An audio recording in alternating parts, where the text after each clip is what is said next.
This is the anthem. Here's what you came for. Welcome to the Disney Beat, a podcast brought to you by thedisinsider.com. My name is Sean Nyberg, and I will be covering all of the Disney headlines to keep you informed as you start your week. Happening right now. Hello there, this is Sean Nyberg, and this podcast is being recorded on the evening of Sunday, March 14th, 2021. All right, let's dive into the news. This has been another big week for the Disney theme parks, as vaccine distribution is hitting record highs and COVID-19 numbers are hitting record lows. The restrictions put in place by states are starting to ease quickly, which is allowing Disneyland to reopen sooner than expected. In fact, Disney's CEO, Bob Chapek, announced that the Disneyland Resort in Anaheim, California will be reopening in late April, while the parks would be able to open a bit earlier as per state guidelines. The CEO, Bob Chapek, said it would be a bit more time to get cast members rehired and to get the park back up and running. In fact, it was reported that Disney will immediately recall over 10,000 laid-off cast members, with more expected throughout the end of spring and into the summer. Isn't that nice? Like, what awesome news, compared to everything we've been reporting for like the last year. It was 1 year ago that all the theme parks got shut down. So this is not just exciting news just in terms of like, this is fun to have the parks open, but this is like the end of the year that never happened in Disneyland. And, it's pretty exciting. Also, though, it's important to notice that the Disneyland Resort is also hosting their newest ticketed event, A Touch of Disney, over at Disney California Adventure. The event begins Thursday, March 18th, and allows guests into DCA with specialty food options, retail opportunities, and character photos. They said they're going to have music, a special soundtrack they're going to be playing. It's going to be a special event. So tickets for this event went quickly as the pent-up demand for anything related to Disneyland has reached a fevered pitch. Clearly, I mean, these went so quickly. It was crazy to watch.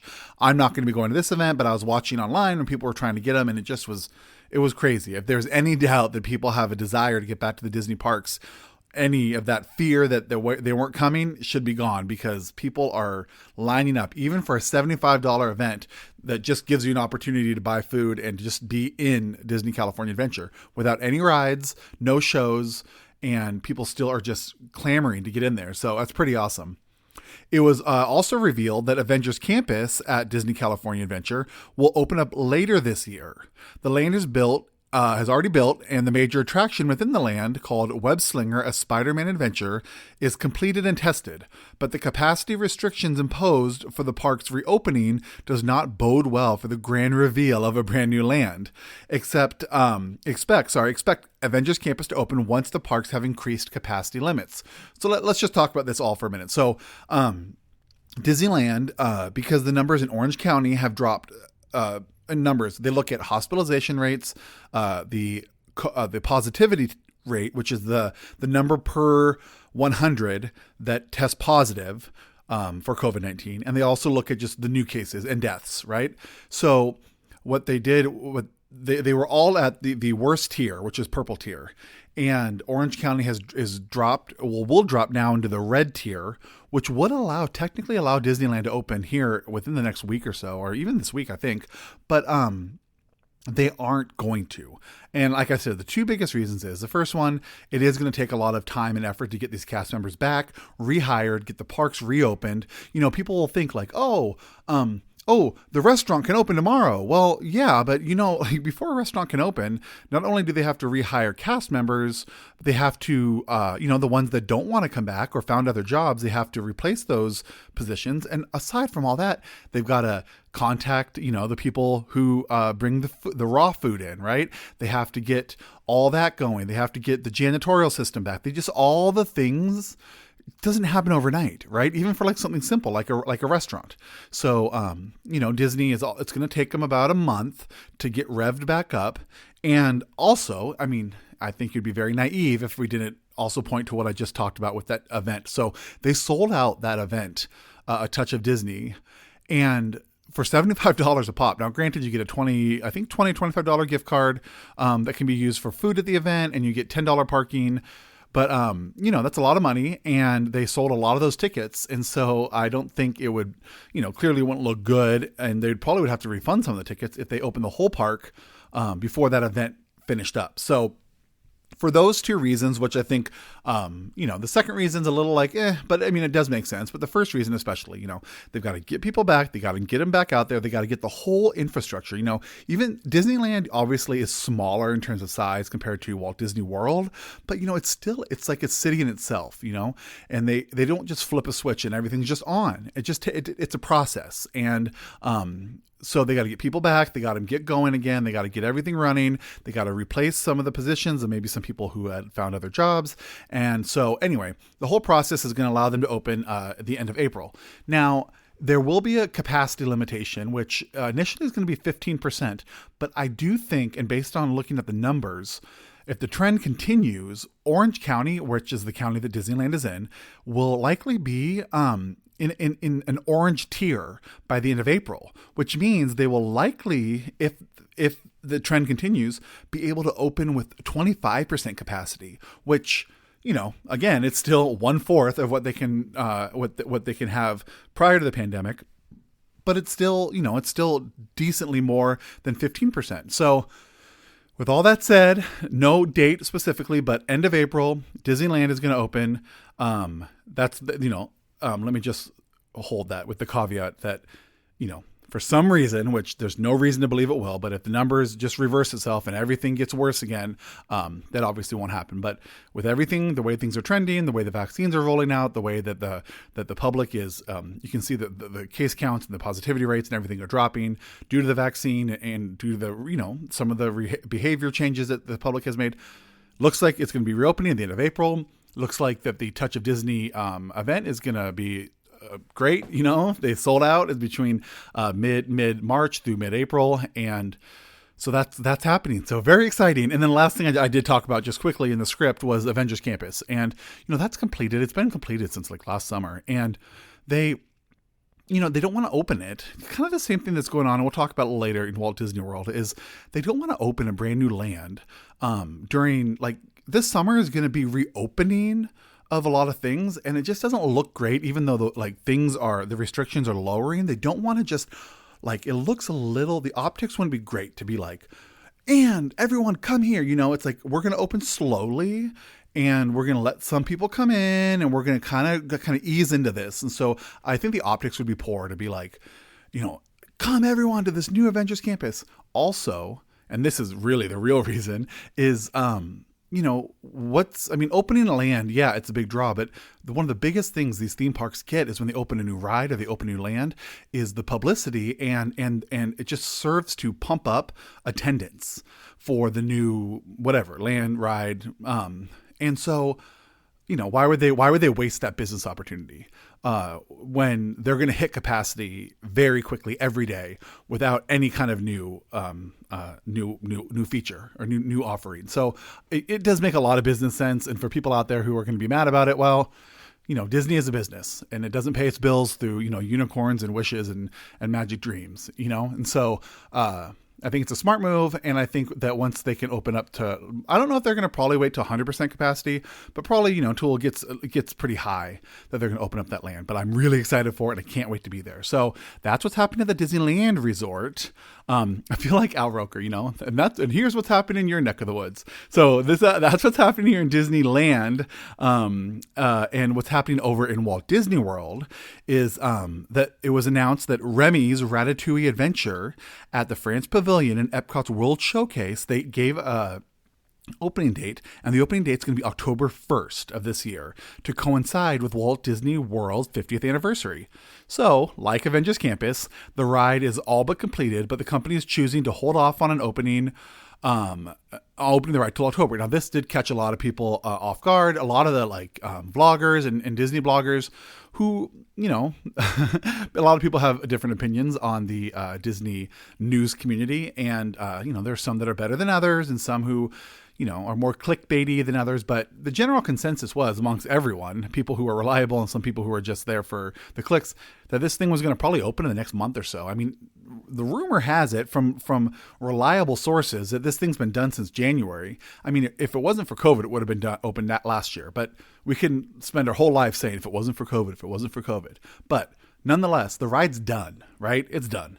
And so a lot of people just expected it was going to be opened up here soon, especially because Walt Disney World's been able to have higher capacity. In fact, they have a 35% capacity cap, but that capacity cap in Walt Disney World is self-imposed by Disney. Like Florida doesn't have any capacity limitations. So in reality, Disney could fling open the doors 100%. So right now, they've officially said they're going to open it October 1st. Let me just clarify what I just did. They're not postponing the opening until October 1st because they never announced an opening. So, I mean, it's like, it wasn't like they said, oh, we're going to open by Easter. And then like, oh no, just kidding, October 1st. We just know that it's been done. And so everyone just assumed it was going to open. So they have now made their official announcement October 1st to coincide with the 50th anniversary of the Walt Disney World Resort and the Magic Kingdom Park, even though the ride's not in Magic Kingdom. So while there's no official reason given, there are a number of obvious explanations. First, just like I said with Avengers Campus, the negative optics of a grand opening of a hot new attraction while the country is slowly reopening is not a risk that Disney would likely want to take. The company's reputation has held strong and even improved throughout the pandemic. So a self-imposed mistake in the final minutes would be foolish. And I do agree with that. I mean, if you look at what Disney's done during the pandemic, a lot of people have turned to Disney Plus and they've turned to the Disney products because they are traditional. They make people feel comfortable because they're things that are known. And so during times of panic, and you can see this in the past with pandemics and with wars and stuff that really kind of cause a lot of turmoil in a country, people turn to things that are, that give them comfort, things that they know well, right? And when it comes to entertainment, what do Americans know any better than Disney? And so people are really, and Disney's really kind of stepped up. And so it's really kind of come out of this pandemic looking really great in the public's eye. And so why would they risk, souring that by having some kind of grand opening of some new thing before the whole country is really open and people are really feeling comfortable about going out and doing things? So obviously there's that. And also, when the opening dates of Tron Light Cycle Run, which is going to be it's a roller coaster type ride, essentially, being built in Magic Kingdom over in Tomorrowland by Space Mountain, and Guardians of the Galaxy Cosmic Rewind, which is a roller coaster like ride that's going to be that's being built in Epcot. They were pushed back into 2022. When their original pre-pandemic dates were going to be this year at some point, right? It left a large void for the 50th anniversary. So meaning that there was really nothing to open or no big thing to announce or present to the customers on the 50th, this October 1st. So there was nothing there because these two big rides that were going to should be open by then were pushed into next year. So this gave the chance for Remy's Ratatouille Adventure to fill that void and help kick off the celebration. Events surrounding the 50th anniversary of Walt Disney World will continue, and those will continue for 18 months, starting on October 1st, and will include the opening of Tron in Magic Kingdom and Cosmic Rewind in Epcot, along with the new Epcot nighttime show Harmonious. So while those other things are not going to open by the 50th, October 1st, they're going to open throughout the 18-month period after October 1st. So there'll be, so Remy's Ratatouille will be opening day, October 1st, and over the next 18 months, we'll get Tron Light Cycle Run in Magic Kingdom, we'll get Guardians of the Galaxy Cosmic Rewind in Epcot, and then either by the 1st, I think we're probably going to get Harmonious, the nighttime show in Epcot is likely going to be either opening on the 1st or we open before the 1st of October. And then also there's the Moana Journey of Water, which is it's an interactive, I believe interactive. It's just a water feature. Really, it's just like a landscaping feature, but it's going to be themed to Moana. There's going to be the Play Pavilion. There's going to be a lot of things that are coming up that will be kind of trickled out to guests throughout the 18 months celebrating the 50th. So, really, it's frustrating as a fan because you want to ride these rides, you want to see these shows. But if you really think about it from a business perspective, it makes sense, right? You don't want your 50th to all just kind of happen in 1 month up front. You want to trickle things out so people keep coming back.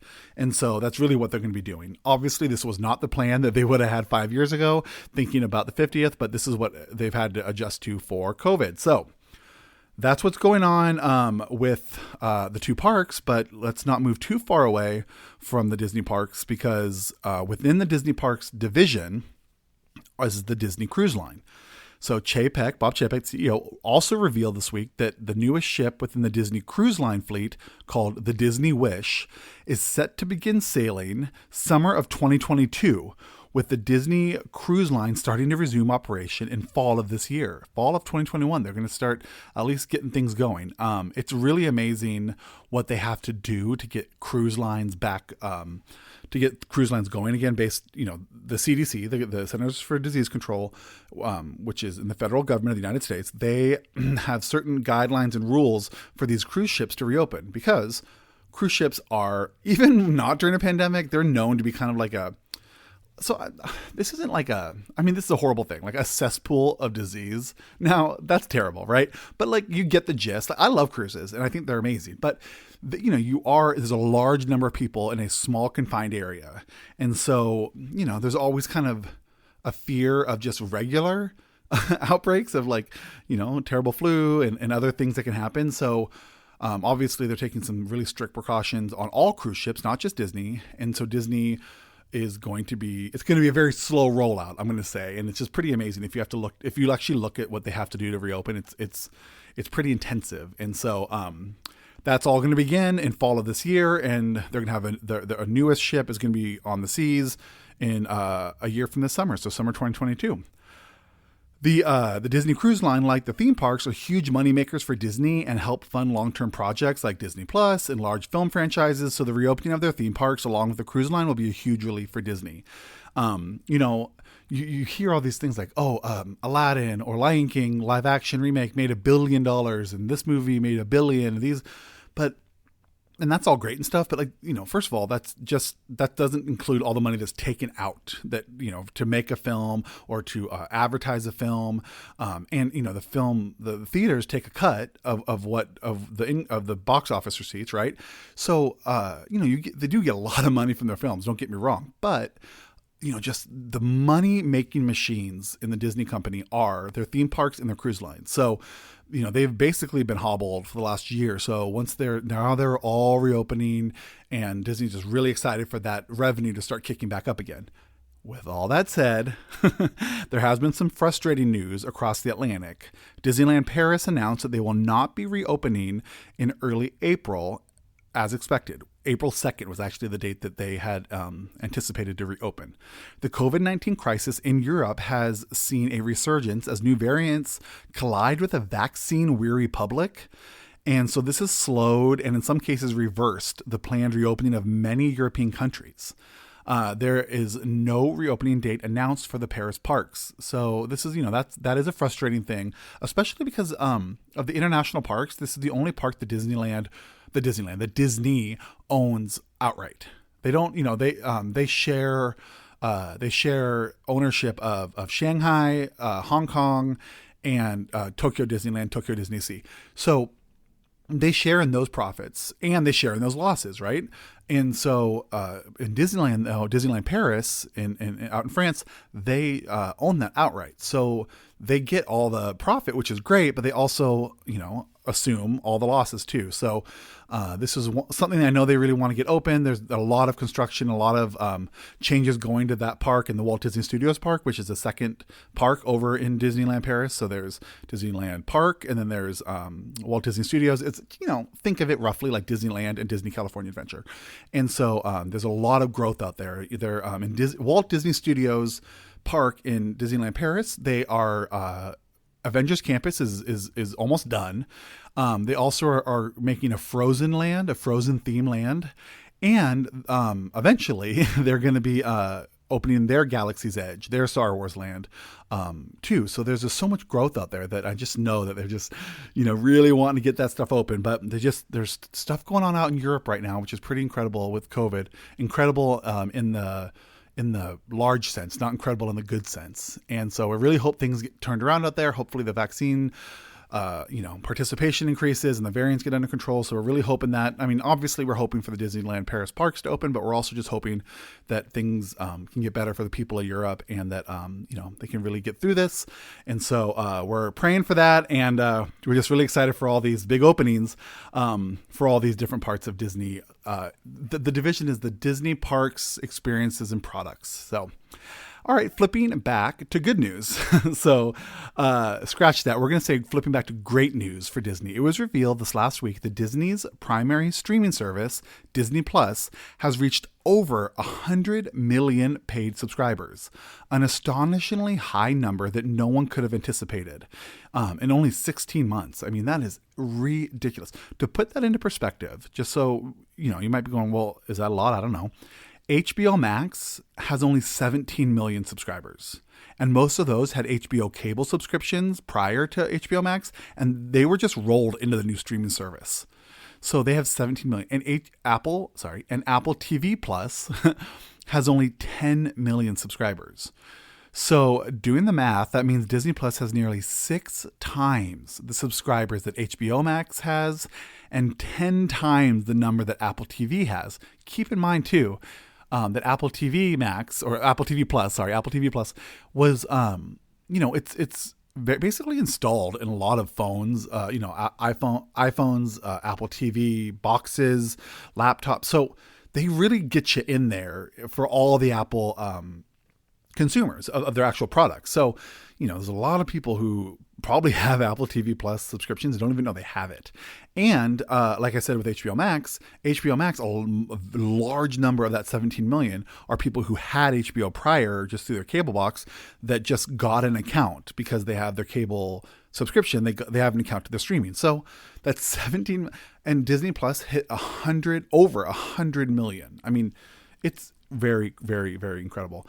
These numbers are huge and clearly shows that the streaming wars is truly a two-service race between Netflix and Disney Plus. Netflix is over 200 million. Keep in mind they've been around for about 13, 14 years. And Disney Plus is about half their subscriber total, in only 16 months, which incredible. So the two races, Netflix, Disney Plus, with Peacock, which is owned by Comcast, which owns Universal Studios, that's Peacock. HBO Max, Apple TV Plus, Paramount Plus, and Discovery Plus, they're all trailing way far behind. They're not even considered a front runner right now. They're kind of all fighting each other for third place, because a lot of studies have shown that the average consumer is willing to own it's 2 to 3 subscriptions. It's about $40 $50 in subscription fees. So 2 and maybe a third smaller one, and maybe 3. So really the fight right now is for that third spot between Peacock, which is again Universal, Comcast, NBC, Bravo, all that stuff. HBO Max, which is got DC Comics, it's got HBO, obviously, Apple TV Plus, which is just its own thing, Paramount Plus, which owns CBS and MTV, VH1, those stuff, and Discovery Plus, which is Discovery, I believe TLC. Those niche kind of smaller ones that are more like DIY, Food Network kind of stuff. So those are the ones that are kind of fighting for third place. So we'll see what happens, but it's just really huge news for Disney. Disney also owns the streaming services Hulu and ESPN Plus. And this last week, customers who had the two services in a bundle saw that ESPN's content was now available through the Hulu app. Subscriptions to both services in a bundle is required. This move helps to streamline viewing for customers, enabling them to flip between Hulu and ESPN without going between apps. It was also announced that ESPN Plus picked up a new 5-year contract with the National Hockey League. Disney and the NHL agreed on a contract that is reportedly worth $2 billion and gives Disney rights to air the NHL on both ESPN cable network and ESPN Plus streaming app. as always, just Disney. And so Disney came up with this deal, and it was like, people were really excited about it. The NHL is expanding. I know here in Seattle, they're getting their team, the Kraken. We're really excited for it. And we're just waiting to see if we can finally get the NFL deal confirmed, because NFL is renegotiating all their contracts with all the networks for the upcoming seasons. And they already finished their negotiations with NBC, CBS, and Fox. And so what we're waiting on to see is what their deal is that they negotiated with Disney, who owns ABC and ESPN. Right now, the story is, the rumor out there is that they did reach a deal, and they're just negotiating some of the finer points. Keep in mind, ESPN, Disney is the network that airs Monday Night Football, and so that's a really, really expensive project, I guess, or product to have, is Monday Night Football. And they also will get exclusive streaming rights to highlights on SportsCenter and all the other ESPN shows. So that is yet to come out, but it looks like the bulk of it is done, and they're just negotiating some of the finer points. So we'll be keeping an eye out for that. In an interesting bit of box office news, the Disney-owned James Cameron smash hit Avatar reclaimed the title of highest grossing film of all time from the Disney-owned Marvel film Avengers Endgame.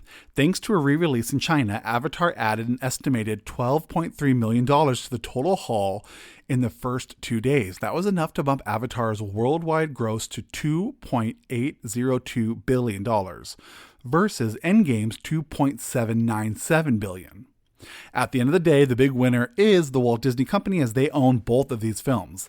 The fact that Avatar is in the news again is great for Disney, because when it came out back in 2010, the film was released and it made a huge splash, obviously. It overtook the top spot for highest grossing film of all time. In 2010, it overtook Titanic, which was also directed by James Cameron. But since 2010, the film has kind of faded a bit from the public discourse. I'm talking Avatar, and the planned sequels have continued to get postponed. So the latest announcement from Disney is that the first sequel, Avatar 2, is coming in December of next year, so December 2022, with a total of 4 sequels being released over the next 7 years.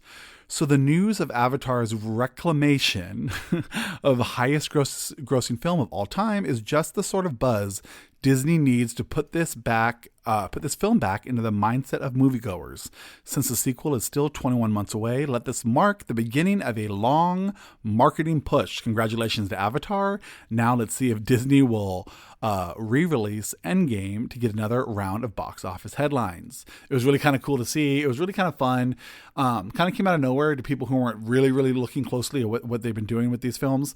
And Marvel Studios, which again is under Disney's umbrella, so you knew they weren't going to say anything poorly, but they put out a really nice tweet congratulating Avatar for reclaiming the title.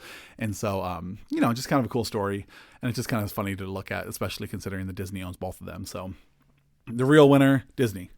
Last week, Disney Plus released the trailer for its upcoming original series, Secrets of the Whales, which plunges viewers deep within the epicenter of whale culture to reveal the mysterious and beautiful world of 5 different whale species: orcas, humpbacks, belugas, narwhals, and sperm whales.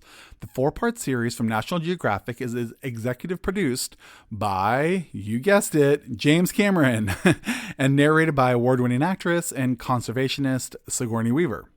All 4 episodes will be available to stream exclusively on Earth Day, Thursday, April 22nd of this year, exclusively on Disney+. The Descendants trilogy was a major hit for the Disney Channel, and fans have always asked if a continuation is possible. Now we finally have an answer that should please those fans. Today, Disney Channel has announced that Descendants: The Royal Wedding, an animated special that invites viewers to Maul and King Ben's wedding, will premiere this summer on Disney Channel. The special will acknowledge the absence of the character Carlos, played by the late Cameron Boyce. In the storyline, and Boyce's memory also will be honored in the telecast. Boyce tragically passed away in July 2019 due to ongoing medical conditions. Check in with the Disney Insider, as we will let you know once an actual release date is announced. Speaking of, I want to remind you to please visit thedisneyinsider.com to see a number of features that were not discussed in this episode, including first impressions of the upcoming Marvel Disney Plus series of Falcon and the Winter Soldier, a review of the entire WandaVision limited series, and a piece discussing all of the MCU's best cameos, so go check them all out. On behalf of myself and those of us here at the Disney Beat, along with the Disney Insider, we wish everyone good health and prosperity. With that, I want to say thank you for listening. If you like the show, please rate and review it wherever you listen. These ratings really help the show to find new listeners, and we hope we have earned a 5-star review. Also ask that you share this podcast with friends and family who love Disney. All stories can be found at thedisinsider.com. Follow us on Twitter and Instagram at the handle The Disney Insider, or on Facebook by searching The Disney Insider. You can follow me, your host, Sean Nyberg, on Twitter, Facebook, and Instagram at Sean Nyberg, all one word, SeanNyberg. I also co-host a Disney podcast, Walt's Apartment, that comes out every Thursday, and the Disney Parks theme podcast, Extra Magic Hour, which is released every other Friday, so go check those out. Thank you again for listening. I will see you here again next week for another edition of the Disney Beat Podcast. My name is Sean Nyberg, and have a fantastic week.